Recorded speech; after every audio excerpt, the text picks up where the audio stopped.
Welcome to Madame Raven's. This way to the library.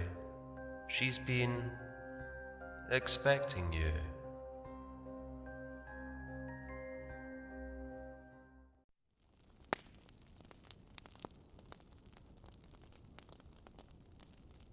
Don't dream it. Be it. By Ken Lewis.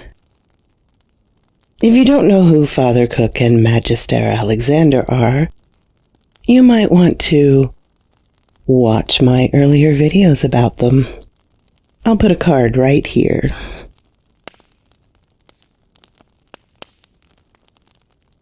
I'm a very open-minded woman, I told the two priests sitting across from me. One Christian, the other satanic. If my son wants to dress as a woman, that's fine. I don't have to like it, but I will accept it.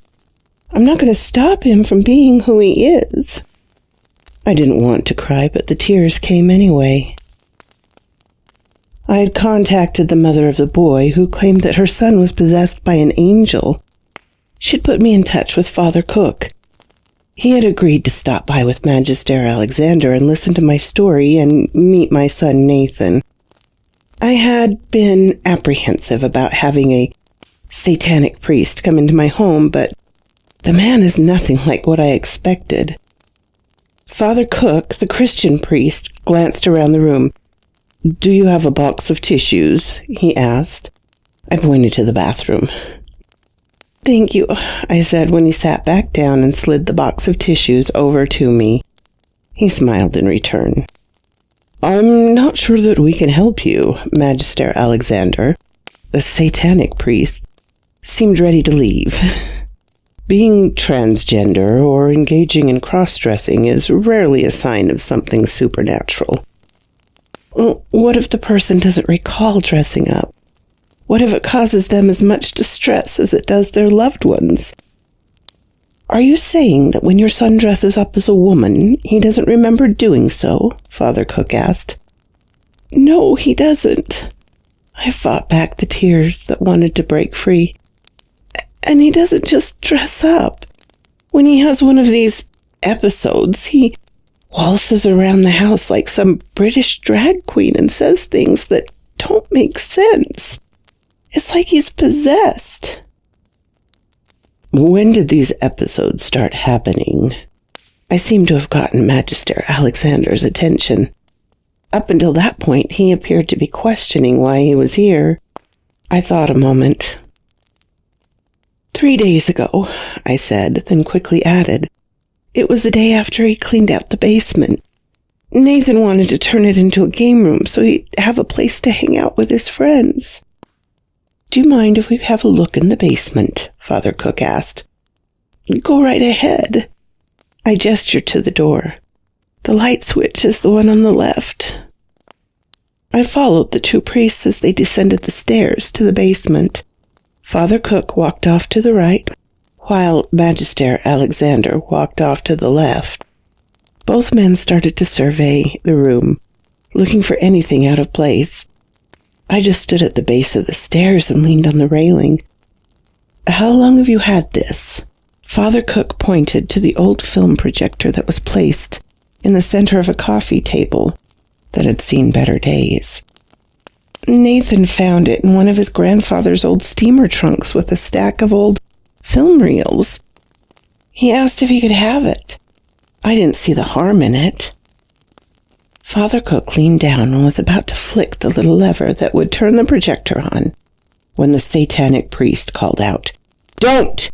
I jumped at the sound of Magister Alexander's firm command. Father Cook slowly withdrew his hand and stood up as Magister Alexander walked over to stand behind him. He stood there for several seconds staring at the projector before he walked around the table eyeing it like some dangerous creature. "Did he set this up the night he cleaned out the basement?" Magister Alexander looked over at me and nodded towards the machine. "Yes." I walked over and stood in front of the table. He was going to invite a few friends over and watch one of the films. "Have you watched the film?" Magister Alexander seemed concerned. I shook my head. Magister Alexander then gently removed the film from the projector and walked over to the single light bulb that hung from the ceiling. He examined the outside of the reel, looking at it from every angle, then held it up for Father Cook to see. Notice anything odd about it? Father Cook moved closer to get a better look at it in the light. It looks brand new. There isn't a mark on it. Exactly, Magister Alexander agreed. A reel this old that was stored in a trunk should not look this good. He unrolled a loop of film and held it up to the light so he could illuminate the frames as he tried to identify what was recorded on them. Do you have any idea where your father got this film? No, I didn't even know he had them. Did you happen to live in New York by any chance? In the mid-70s? That was an oddly specific question. Magister Alexander obviously knew something about the film. No, it can't be. Father Cook figured out what the satanic priest was alluding to. You really think that is... But Magister Alexander cut him off before he could finish. The first shadow cast, he confirmed without letting the other priest finish. This could be bad. A worried look came over Father Cook's face. Did anyone besides you and your son watch the film? He quickly turned to face me. I don't know, it's possible. Nathan has people coming over all the time. Right after I said that, my phone vibrated in the back pocket of my jeans, startling me. I excused myself and walked for a few steps away to answer it. It was my neighbor across the street. What? I ran my hand through my hair to wrap my head around the bizarre claim she was making. There are 2 kids walking through your yard singing, my neighbor reported. One of them is holding a newspaper over their head. Oh, wait, they stopped. They stopped singing? No, they are still singing. They just stopped at the edge of your porch. Your boy has some strange friends, she said before she hung up. While I was still on the phone, I quickly walked back up the stairs into the kitchen. The 2 priests followed shortly behind me. As the call ended, Father Cook walked to the front door to peek out through the curtains. I think we're about to meet the rest of the kids who watched the film. Without asking, he opened the door and let Arthur and his girlfriend Evelyn walk in. I didn't recognize Arthur at first because of the thick glasses he was wearing. I didn't know you wore glasses, Arthur, I said to him, but he didn't seem to notice me. I jumped when I felt Magister Alexander's hand on my shoulder. They can't hear you. They're currently stuck in their roles and are awaiting their next scene. What do you mean? I asked, confused. How could they not hear me? I was standing right in front of them. All of a sudden, Evelyn screamed and threw herself on the floor. Then all eyes turned to the hallway where my son entered the room, wearing a bra and panties. He must have taken them from my dresser. He had also gotten into my makeup box again, which was evident by the dark red lipstick and black eyeshadow that was painted on his face. How do you do? I see you've met my faithful handyman. He began to sing in a British accent while approaching Arthur and Evelyn. Magister Alexander guided me until our backs were against the wall. We need to let the scene play out, he said. I just stared in shock, my eyes wide, my mouth agape. Once Nathan finished singing, the scene ended, and the glazed look in the eyes of the 3 teenagers became looks of confusion. Arthur pulled the glasses off his face and stared at him, before he turned his eyes to the boy dressed in drag. What the freak, Nathan? Arthur cried out when he saw the way my son was dressed. Nathan tried to cover himself as he ran back to his bedroom in shame. I could hear him sobbing as he ran down the hall. What's going on? Evelyn whined. Why am I wearing these hideous clothes? Excuse me. Father Cook tried to get the attention of the 2 teenagers. The pair turned in unison, a puzzled look on their face. as they noticed the priest that stood before them. "Who are you?" Arthur asked. "I'm Father Cook." He placed a hand on his chest. "And this is Magister Alexander." He pointed to the satanic priest where he stood next to me. "I know you are confused right now, but if you come and have a seat on the couch, we'll do our best to explain everything." The two priests relocated to the living room with Arthur and Evelyn and began to explain what was happening to them. I went down to Nathan's room to check on him. I knocked gently on the door and called out his name. When he didn't answer, I tried the doorknob. Thankfully, it wasn't locked. He was lying face down on the bed, sobbing. I sat down next to him and placed my hand on his back. "It's okay, Nathan. It's not your fault." I waited for his sobs to subside before I continued.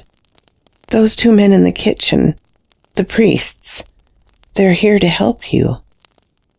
"How can they help me?" He turned his face to me, his makeup running down his cheeks. "They know what's happening to you, and they can fix it. At least I assume they can fix it." "How?" "Get dressed and come out to the living room, and then let them explain it to you. It doesn't make sense to me, but I'm confident they can make it stop." I left the room and returned to the living room. Nathan walked in a few minutes later, wearing a t-shirt and sweatpants. He kept his head down as he avoided making eye contact with anyone and took a seat. "Hello, Nathan. My name is Theodore Alexander," he introduced himself. "I'm a magister for the Church of Satan, and this is my associate, Father Cook." Nathan looked up at the magister when he said the word Satan, then over at me before returning his gaze to the floor.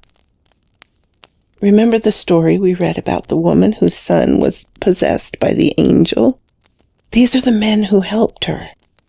Nathan nodded in acknowledgement, but continued to stare at the floor. "They're cool, Nathan," Arthur tried to reassure him. "Just listen to what they have to say." Evelyn sat quietly next to Arthur and held tightly onto his hand. "Am I possessed?" Nathan finally spoke. "No, you aren't, Nathan." Father Cook leaned forward in his chair. "The three of you have just been blessed." Nathan laughed at that. "Blessed? Don't you mean cursed?" "Real blessings are like curses," Magister Alexander explained. "The only difference is how they are created. A curse is created through a demonic pact. They are designed to further a negative agenda, which usually results in the death of the cursed individual if the conditions of the curse are not fulfilled. A blessing is created through an angelic oath. They are designed to further a positive agenda, and like a curse, if the conditions of the blessing are not met, they can be just as deadly." "How?" Nathan asked, looking from Father Cook to Magister Alexander. "How did we get blessed?" Magister Alexander held up the reel of film. "By watching this." "You want me to believe that watching the Rocky Horror Picture Show turned me into a transvestite like Dr. Frankenfurter?" "It didn't turn you into someone like him. It's turning you into Dr. Frankenfurter, just as it's turning Arthur into Brad and Evelyn into Janet." He pointed at each of them as he mentioned their names. "Are you familiar with the Rocky Horror phenomenon? How it started and why it spread and became as popular as it did?" Magister Alexander asked Nathan. "No. It started with this specific copy of the film right here." He held up the reel. "Somehow someone was able to get this copy blessed before it was shown to a small audience at a midnight showing in the Waverly Theater in New York. Luckily, that audience was large enough to create a full shadow cast when it was viewed. That shadow cast then went on to start the Rocky Horror phenomenon that's still popular in cities across the world today." "What is a shadow cast?" Nathan asked. The blessing placed on this film makes viewers become characters from the cast. It makes them act out the scenes of the movie. It was designed to spread the film's popularity through participation. The problem is that in order to fulfill the blessing, the movie needs to be shown to an audience large enough to fill the cast. Since it was just the three of you, only 3 shadow roles have been filmed.